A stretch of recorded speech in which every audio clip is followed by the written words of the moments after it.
into liquid solvent. Liquid solvent. Solid solutes into liquid solvents. Liquid solvents.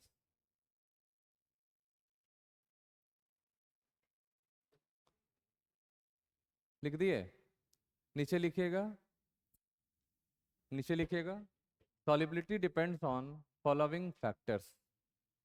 Solubility depends on following factors.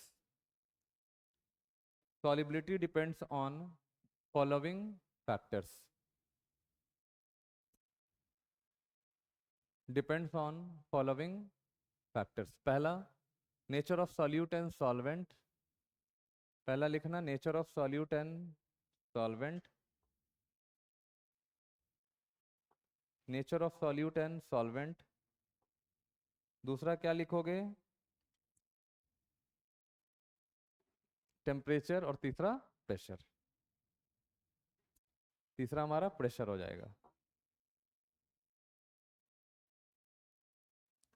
तीसरा हमारा आएगा pressure.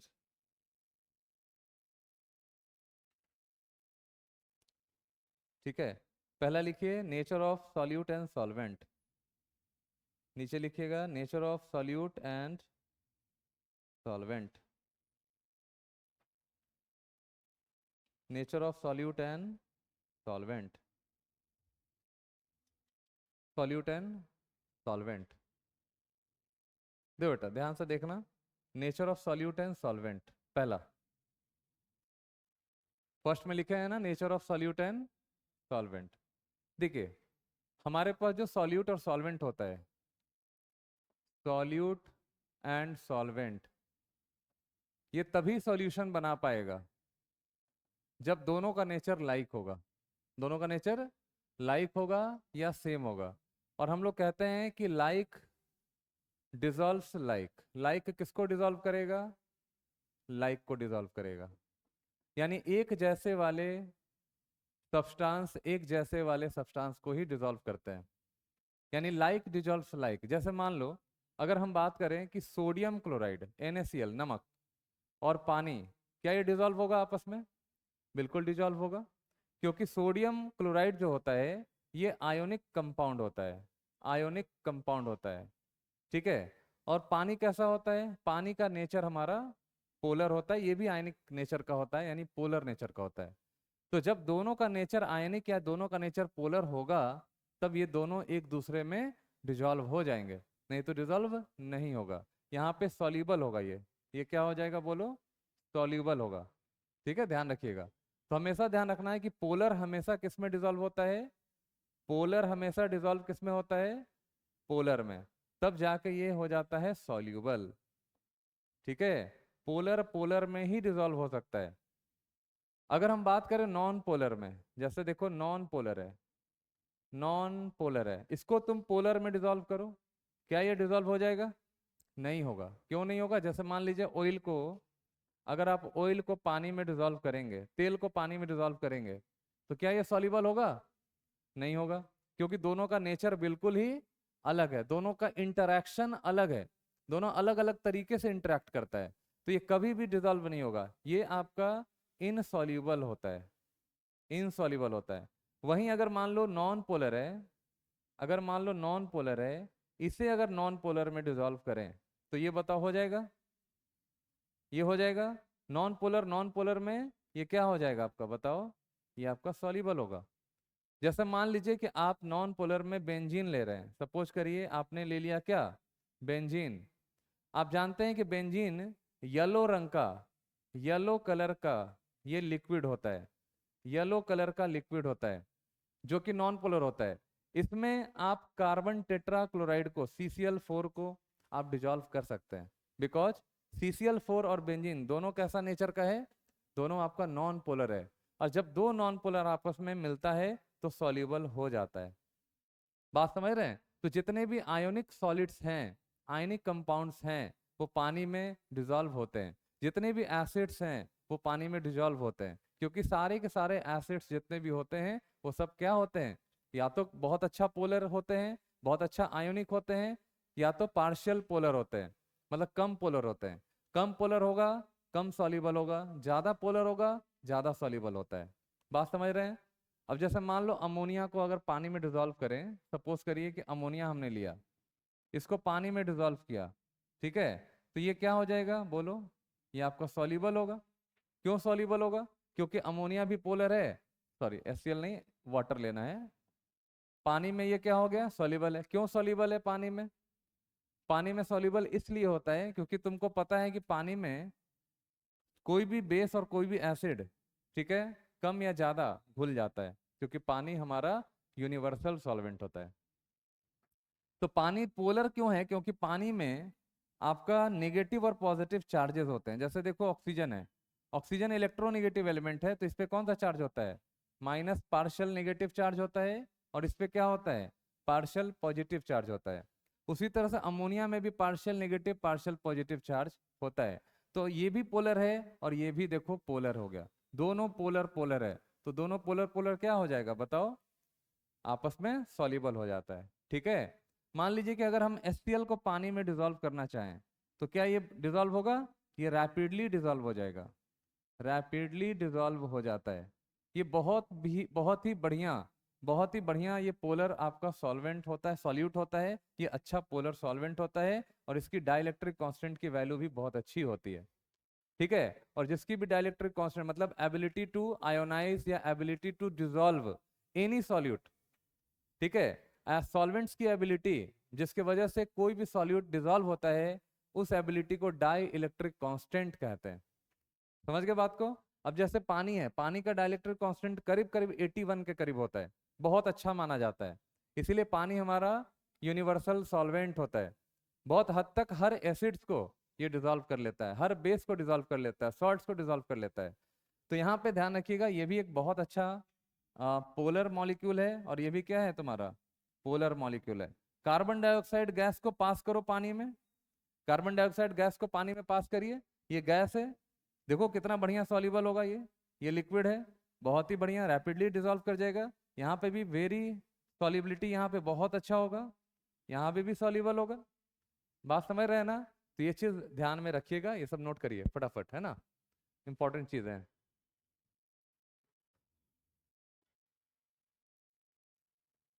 हमारे पास दो ions है, ये दो आयंस है, दोनों मिलकर AB बना रहा है, ठीक है। तो A और B के बनने से, मतलब A B के जुड़ने से कौन सा एनर्जी निकलता है? आपको पता है कि यहाँ पे एक एनर्जी निकलता है जिसको कहते हैं लैटिस एनर्जी, पता है ना आप लोग को? दो आयंस, जब दो आपके आयंस आपस में जुड़ते हैं तो जो कंपाउंड का फॉर्मेशन होता है, ठीक है, 1 मोल, ऐसे आप डेफिनेशन में को ऐसे भी आप कह सकते हैं कि जब दो आयंस आपस में जुड़ते हैं और 1 मोल कंपाउंड का फॉर्मेशन होता है, तो उससे जो एनर्जी निकल रहा है, उससे जो एनर्जी निकल रहा है उसे कहते हैं क्या? लैटिस एनर्जी कहते हैं। क्या बोलते हैं? Lattice energy. तो यहाँ पे देखिए लैटिस एनर्जी निकला। अच्छा, ये भी हो सकता है कि ए भी एक क्रिस्टल है, ध्यान से सुनिएगा, ए भी एक क्रिस्टल है, इसको आयंस में बदलने के लिए, जैसे ये 1 मोल क्रिस्टल है, ठीक है, 11th में आप अच्छे से डिटेल में पढ़े होंगे इसको। अगर हमारा 1 मोल क्रिस्टल आयोनाइज होकर, जैसे A+ और B- बनाया, आयोनाइज हुआ, आयोनाइज होने के लिए जो एनर्जी यहाँ लगा उसको क्या बोलते हैं? Lattice energy. दोनों बोल सकते हैं, लैटिस एनर्जी। या तो हमारा क्रिस्टल का फॉर्मेशन हो रहा है, या तो क्रिस्टल हमारा टूट रहा है आयंस में। दोनों केस में जो एनर्जी लगता है और रिलीज होता है उसे कहते हैं कौन सा एनर्जी? लैटिस एनर्जी, ठीक है। लैटिस आपका क्या होता है ना, एक 3 डायमेंशनल आपका स्ट्रक्चर होता है, ठीक है, जिसमें पॉजिटिव और नेगेटिव आयंस आपके अरेंज होते हैं, ठीक है ना, 3 डायमेंशनली अरेंज होते हैं, है ना। पॉजिटिव आयंस के चारों तरफ नेगेटिव आयन और नेगेटिव आयन के चारों तरफ पॉजिटिव आयंस होते हैं, ठीक है। इस तरह से एक 3 डायमेंशनल अरेंजमेंट बनता है जिसको लैटिस कहा जाता है। तो यहाँ पे देखिए दो कॉन्स्टिट्यूएंट आयंस मिलकर एक लैटिस दे रहा है, या आपका एक लैटिस टूटकर दो कॉन्स्टिट्यूएंट आयंस का फॉर्मेशन कर रहा है, ठीक है। दोनों केस में जो एनर्जी, यहाँ देखो यहाँ से एनर्जी निकल रहा है और यहाँ पे एनर्जी लग रहा है, तो इन दोनों एनर्जी को कौन सा एनर्जी कहते हैं? लैटिस एनर्जी कहते हैं। और लैटिस एनर्जी को हम सिंपल, ध्यान से देखिएगा, लैटिस एनर्जी को हम सिंपल डेल्टा यू से दिखाते हैं। लैटिस एनर्जी को किससे दिखाते हैं? डेल्टा यू से दिखाते हैं। ठीक है, अब ध्यान से देखना, जितना ज्यादा लैटिस एनर्जी होता है, यानी डेल्टा यू जितना ज्यादा होगा, लैटिस एनर्जी जितना ज्यादा होगा, यानी इसके कंबाइन करने से जितना ज्यादा एनर्जी निकलेगा, बाहर निकलेगा, उतना ही मेरा कंपाउंड स्टेबल होता है, उतना ही मेरा कंपाउंड स्टेबल होगा। ये ठीक वैसा ही है कि जितना ज्यादा एक्सरसाइज आप करेंगे उतना ही आप तंदुरुस्त होंगे, उतना ही आप हेल्दी होंगे। बात समझ रहे हैं? यानी कि ये दोनों आयंस आपस में जुड़ेगा, जितना ज्यादा एनर्जी यहां से रिलीज होगा उतना ही मेरा कंपाउंड क्या हो जाएगा? स्टेबल होगा। या दूसरे तरीके से समझिए, अगर ए बी क्रिस्टल है, ठीक, इसको तोड़ने में जितना एनर्जी लगेगा, जितना ज्यादा एनर्जी लगेगा, इसका मतलब उतना स्टेबल है। बात समझ रहे हो आप? अगर आपकी दोस्ती बहुत स्ट्रांग है और कोई तोड़ना चाहता है, दोस्ती नहीं टूटेगा, इसका मतलब क्या? दोस्ती नहीं तोड़, मान लो कि तुम दोनों का दोस्ती कोई तोड़ना चाहता है, ठीक है, उससे टूट ही नहीं रहा है, ठीक है, तो क्या करो? इसका मतलब है कि आप दोनों में बॉन्डिंग बहुत अच्छा है, आपकी लैटिस एनर्जी बहुत अच्छी है, क्योंकि आपकी दोस्ती टूट नहीं रही है। ठीक है, तो कहने का यहाँ मतलब यह हुआ कि लैटिस एनर्जी जितना ज्यादा लगेगा उतना ही आपका स्टेबल कंपाउंड होगा, उतना ही स्ट्रॉन्ग कंपाउंड होगा। तो यहाँ पे लैटिस एनर्जी जितना ज्यादा, स्टेबिलिटी बताओ, स्टेबिलिटी कंपाउंड का क्या हो जाएगा बताइए? उतना ही ज्यादा होता है, स्टेबिलिटी उतना ज्यादा होगा। अच्छा, अगर ये लैटिस एनर्जी ज्यादा होगा तो बताओ क्या ये कंपाउंड पानी में सॉल्युबल आसानी से हो जाएगा? आसानी से हो जाएगा? सोचो, सॉल्युबल कब होगा पानी में? जब टूटेगा। सॉल्युबिलिटी का मतलब समझ लीजिए, है ना? सॉल्युबिलिटी का मतलब बेटा यहाँ समझिए, यहाँ समझाते हैं।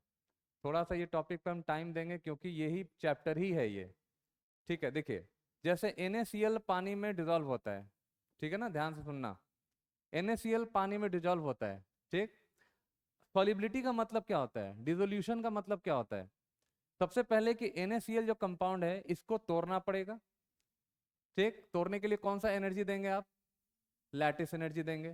तो जब ये टूटेगा तो यहाँ पे Na प्लस बनेगा और क्या बनेगा? Cl माइनस फॉर्म करेगा। सबसे पहले देखिए, सबसे पहले NaCl टूटेगा Na प्लस और Cl माइनस में, टूटा, यानी अभी ये किस फॉर्म में है? ये मान लीजिए अभी यहाँ पे हम लोग गैसियस फॉर्म में हमने इसको ब्रेक कर दिया, आयंस में ब्रेक कर दिया, ठीक है। अब पानी के अंदर ये दोनों जाकर क्या होगा? डिजॉल्व होगा, सॉल्यूबल होगा। डिजॉल्व का मतलब क्या होता है इसको समझिए। जैसे ही ये दोनों पानी में गया, जैसे ही मान लो Na प्लस और Cl माइनस पानी के अंदर गया, तो पानी इसको अपने चारों तरफ, ठीक है, पानी का कौन सा एटम इसके साथ अटैच होगा ये बताओ? नहीं, पानी का ऑक्सीजन जो है वो इसके साथ अटैच होगा। क्यों? ऑक्सीजन पे होता है नेगेटिव और यहाँ पे कौन सा चार्ज है?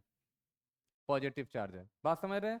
तो यहाँ भी देखिए, यहाँ भी हमारा OH2 अटैच हुआ, यहाँ भी हमारा OH2, यहाँ भी देखिए OH2, इसे कहते हैं सॉल्युबिलिटी। यहाँ पे OH2 और यहाँ पे क्या हुआ? OH2 हुआ। बात समझ रहे हैं? तो हमारा Na प्लस आयन क्या हो गया? पानी में डिजॉल्व हो गया, है ना, पानी मॉलिक्यूल इसके चारों तरफ सराउंड हो गया, ये डिजॉल्व हो गया। उसी तरह से Cl माइनस देखो, Cl माइनस क्या हो गया? इसको कौन सराउंड करेगा?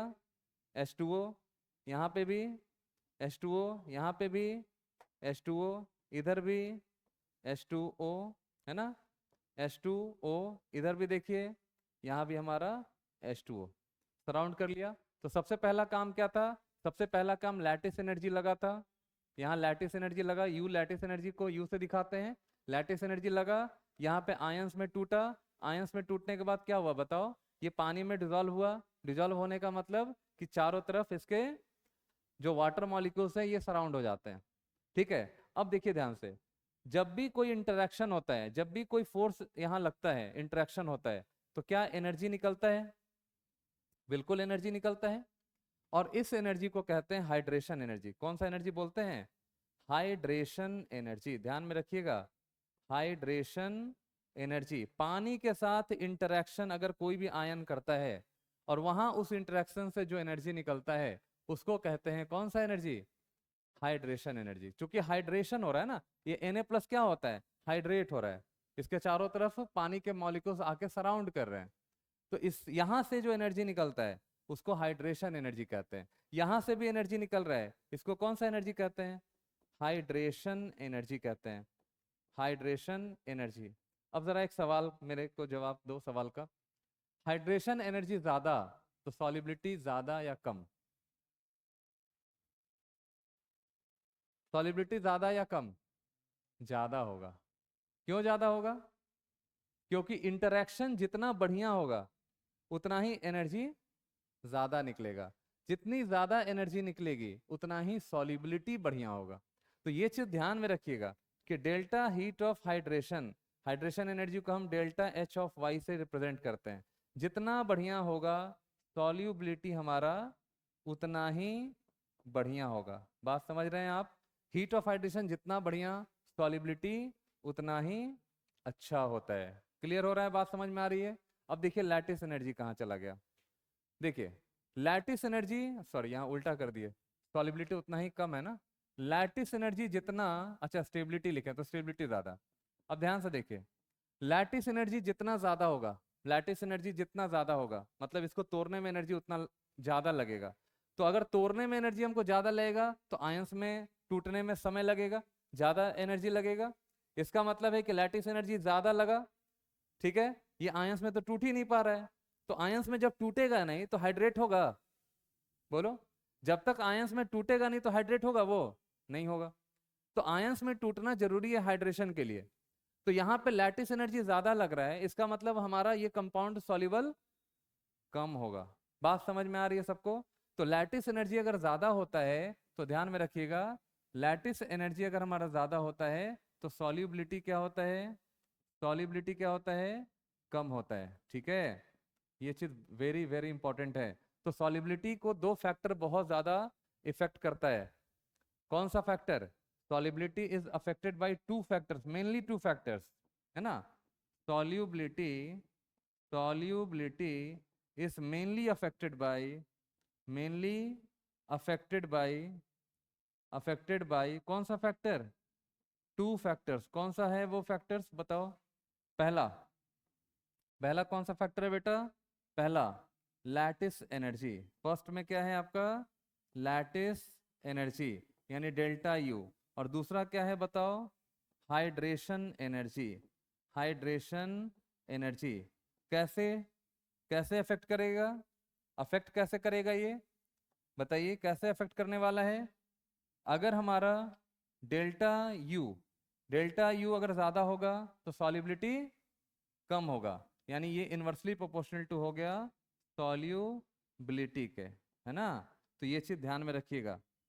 और सॉल्युबिलिटी बढ़ाना है, इसका मतलब क्या होना चाहिए? डेल्टा एच, बताओ डेल्टा एच ऑफ हाइड्रेशन ज्यादा होगा तो सॉल्युबिलिटी, सॉल्युबिलिटी क्या होना चाहिए? ज्यादा होना चाहिए। इसका मतलब फेवरेबल कंडीशन फॉर सॉल्युबिलिटी क्या हुआ? What is the favourable condition for solubility? Lattice energy come and hydration energy ज्यादा। तो यहाँ पे नोट में लिखेंगे एक बात कि favourable condition, favourable condition, favourable condition for solubility, solubility is कौन सा? Lower lattice energy, lower lattice energy and, and बोलो higher, higher hydration energy, hydration energy. तो ये बातें याद रखेंगे, ठीक है। हाइड्रेशन एनर्जी ज्यादा होना चाहिए और लैटिस एनर्जी क्या होना चाहिए बताओ? लोअर होना चाहिए। अब नोट डाउन करो।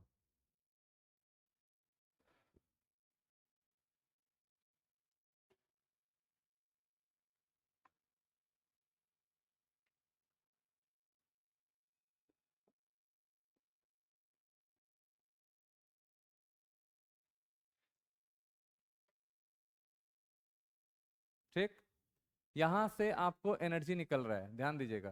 ये हो गया आपका एक्सोथर्मिक, ठीक है, ये हो गया एक्सोथर्मिक। एक्सोथर्मिक में सॉल्युबिलिटी से यहाँ पे क्या निकल रहा है आपका? एनर्जी बाहर जा रहा है।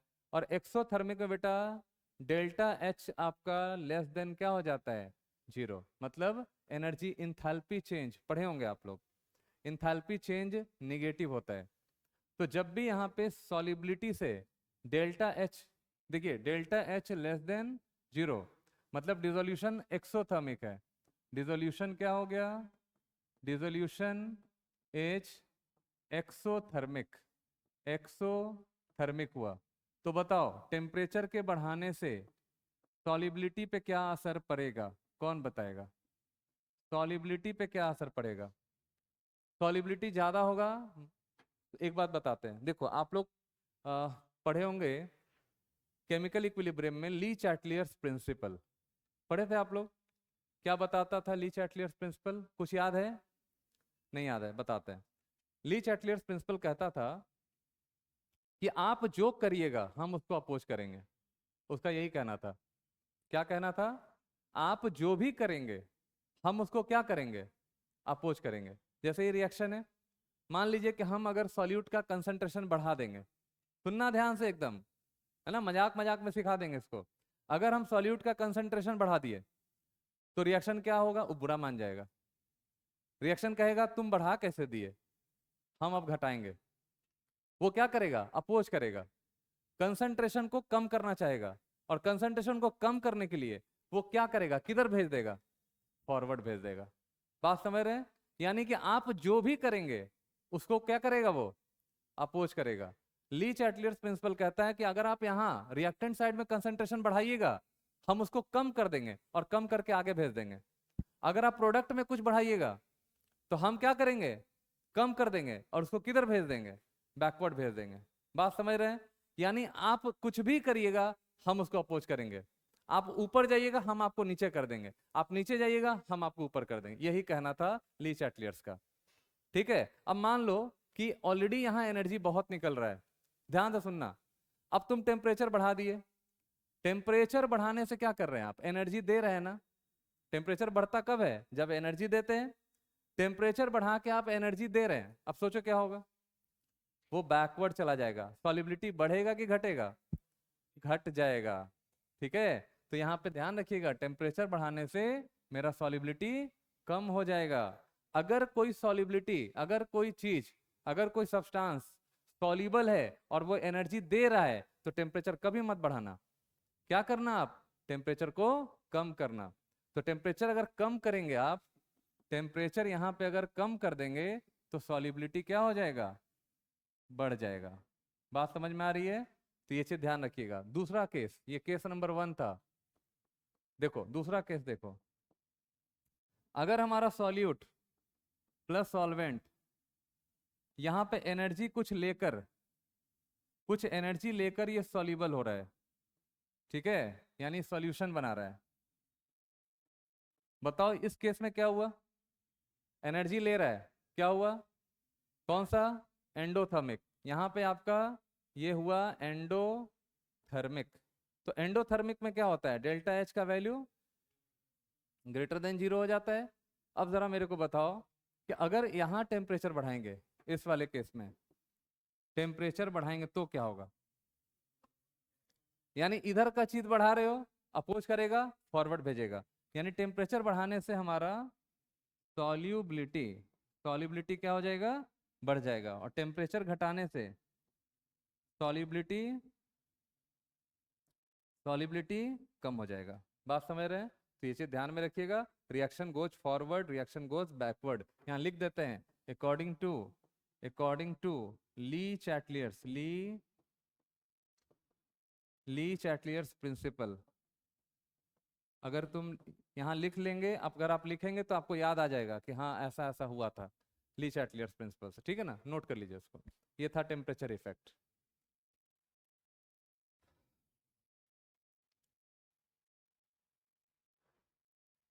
ठीक है, तो ये ध्यान रखिएगा, प्रेशर इफेक्ट में pressure has no effect on solubility of solid solute in liquid. ठीक है, because solids are incompressible, solids compress नहीं किए जा सकते, इनकम्प्रेसिबल होता है, इसीलिए उसका इफेक्ट नहीं होता है सॉलिबिलिटी पे। Solubility of gas in liquid. नीचे लिखो, solubility is mainly affected by solubility of gas in liquid. Heading लगाइए,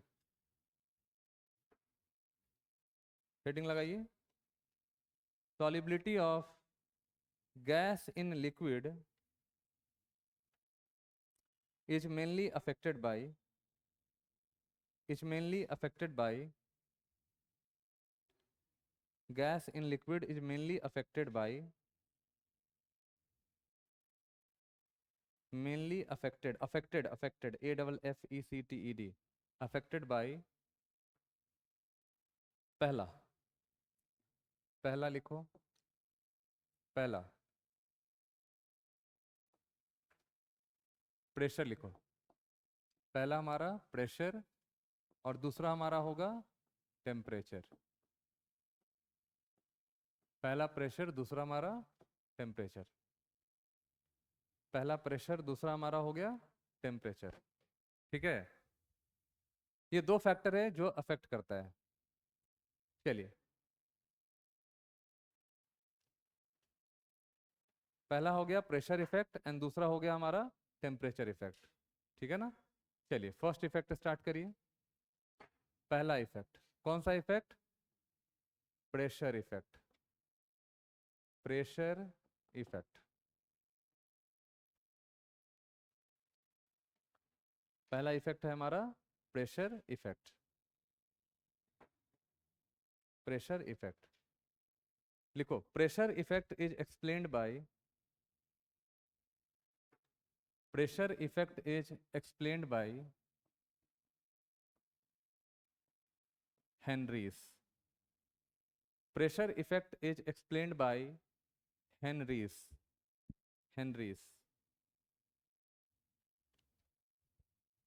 Pressure effect is explained by Henry's। ठीक है, और यहाँ पे नीचे में लिख दीजिए, है ना, हेनरी लॉ लिखो, नीचे नीचे नीचे लिखो, एरो देके, एरो देके, हेनरी लॉ, नीचे एरो देके, अगला पॉइंट में एरो देके लिखिए।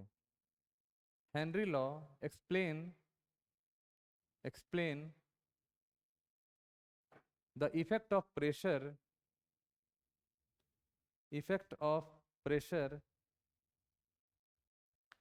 on solubility of gas. Henry Law explain the effect of pressure on solubility of gas in liquid.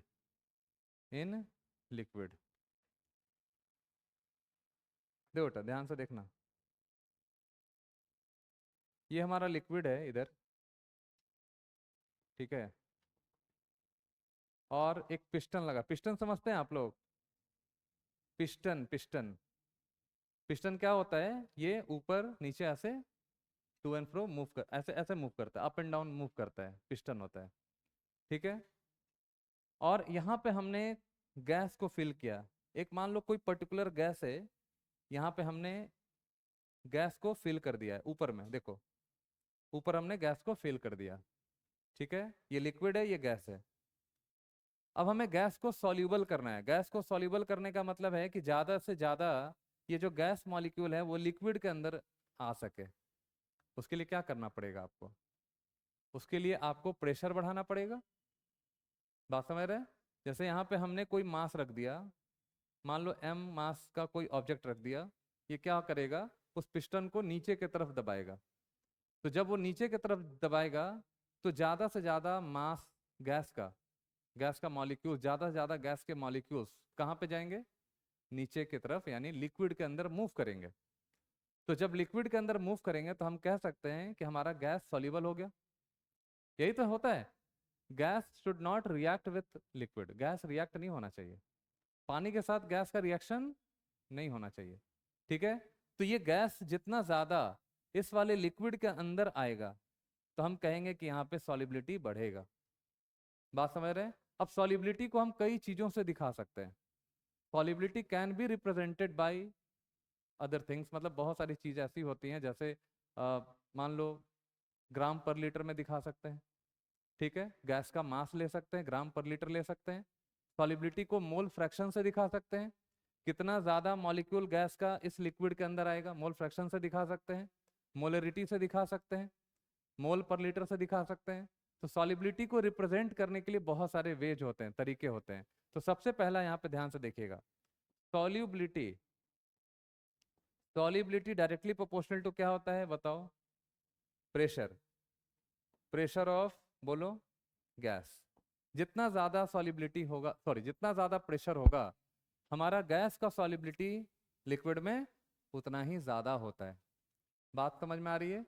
अब सॉल्युबिलिटी हमारा ग्राम पर लीटर में हो सकता है, ध्यान से देखिएगा, ग्राम पर लीटर मतलब गैस के मॉलिक्यूल्स यानी गैस का जो मास है पर लीटर ज्यादा से ज्यादा अगर आएगा तो सॉल्युबिलिटी ज्यादा होगा। समझ गए? उसके बाद हमारा मोल पर लीटर में हो सकता है, मोल पर लीटर में हो सकता है, या हमारा हो सकता है मोल फ्रैक्शन में। किस में हो सकता है बताओ?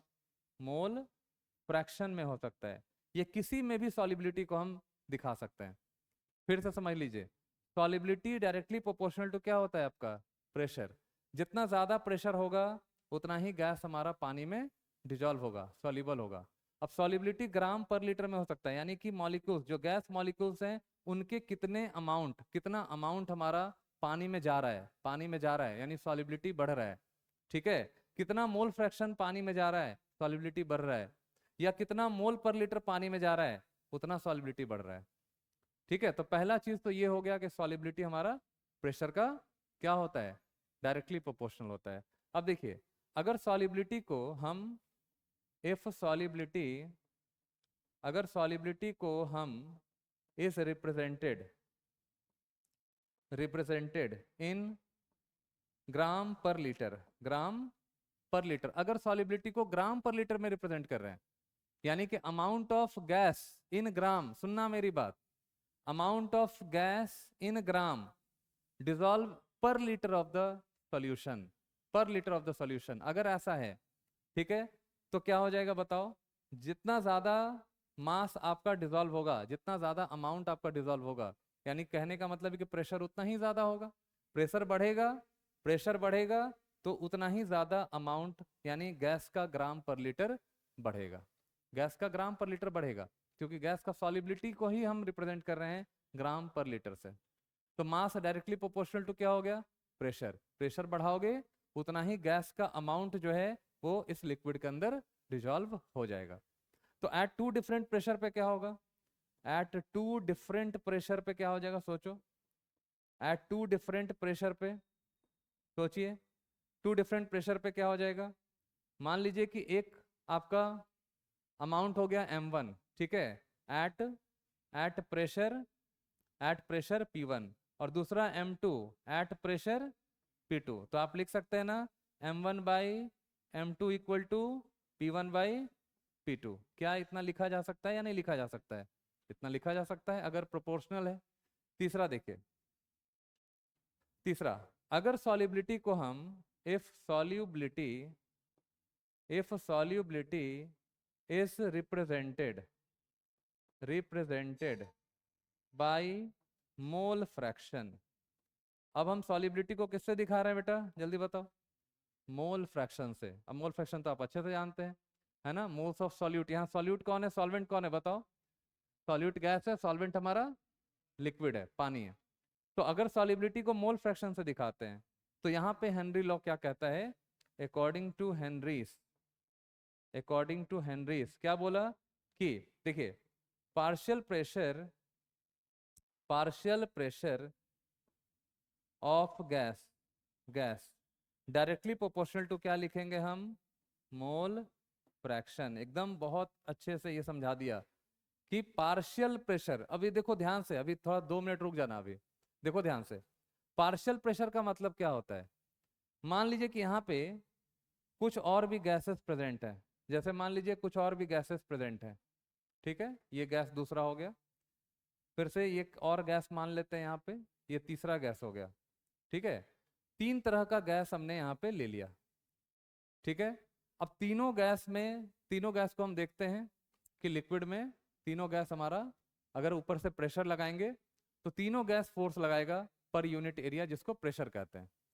तीनों गैस प्रेशर लगाएगा, तो किसी इंडिविजुअल गैस का प्रेशर ओवर द लिक्विड उसको पार्शियल प्रेशर कहते हैं। पार्शियल का मतलब है कि मोर देन वन गैस मतलब एक से ज्यादा गैस के अंदर कोई पर्टिकुलर गैस कितना प्रेशर लगा रहा है। मान लो कि जैसे आप अकेले क्लास में बैठो, ठीक है, कोई नहीं रहे, तो मेरे से सवाल आप अकेले पूछोगे, कोई डिस्टर्ब करने वाला आपको नहीं है, ठीक है, आप अकेले पूछ रहे हैं तो अकेले फोर्स लगा रहे हैं, अकेले प्रेशर लग रहा है।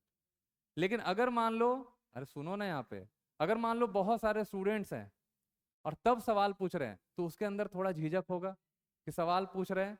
तुम बेटा तुम अपना एग्जाम्पल ले लो, तुम ही अपना एग्जाम्पल ले लो, ये गधा है, ठीक है। तो मान लीजिए कि आपने सवाल पूछा, तो आपको अंदर से ये डर रहेगा, पता नहीं हम सवाल पूछ रहे हैं, हमको थोड़ा सा अंदर से झिझक होता है ना। तो आपके अंदर थोड़ा सा डर हो जाएगा। लेकिन आप अगर अकेले रहेंगे तो पूरा का पूरा फोर्स कॉन्फिडेंस के साथ आप पूछेंगे।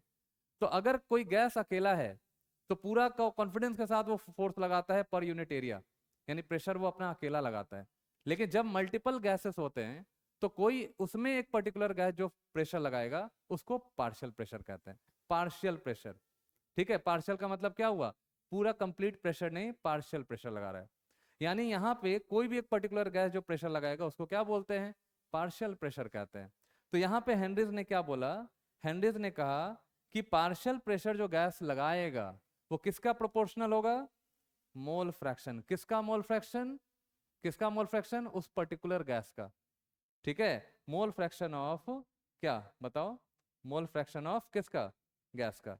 यानी कि यहाँ पे इसने सीधा सीधा कह दिया, सीधा सीधा कह दिया कि partial pressure directly proportional to क्या हो गया बेटा, मोल फ्रैक्शन ऑफ गैस। या ऐसे आप लिख सकते हैं, या आप ऐसे लिख सकते हैं, ये बोला, ठीक है, कि मोल फ्रैक्शन जितना ज्यादा, ध्यान से देखना, मोल फ्रैक्शन जितना ज्यादा, मोल फ्रैक्शन जितना ज्यादा इस लिक्विड के अंदर आएगा गैस का, उतना ही गैस हमारा सॉल्युबल होगा, ठीक है। अब इसने क्या किया, अब देखो, पार्शियल प्रेशर प्रोपोर्शनलिटी का साइन हटा के क्या लगा दिया, के एच लगा दिया, इंटू एक्स बी लिख दिया। अब यहाँ पे क्या हुआ बताओ, ये व्हाट इज के एच, इसको क्या बोलते हैं, के एच को क्या बोलते हैं, के एच को बोलते हैं हम लोग Henry's law, Henry's law constant, ठीक है।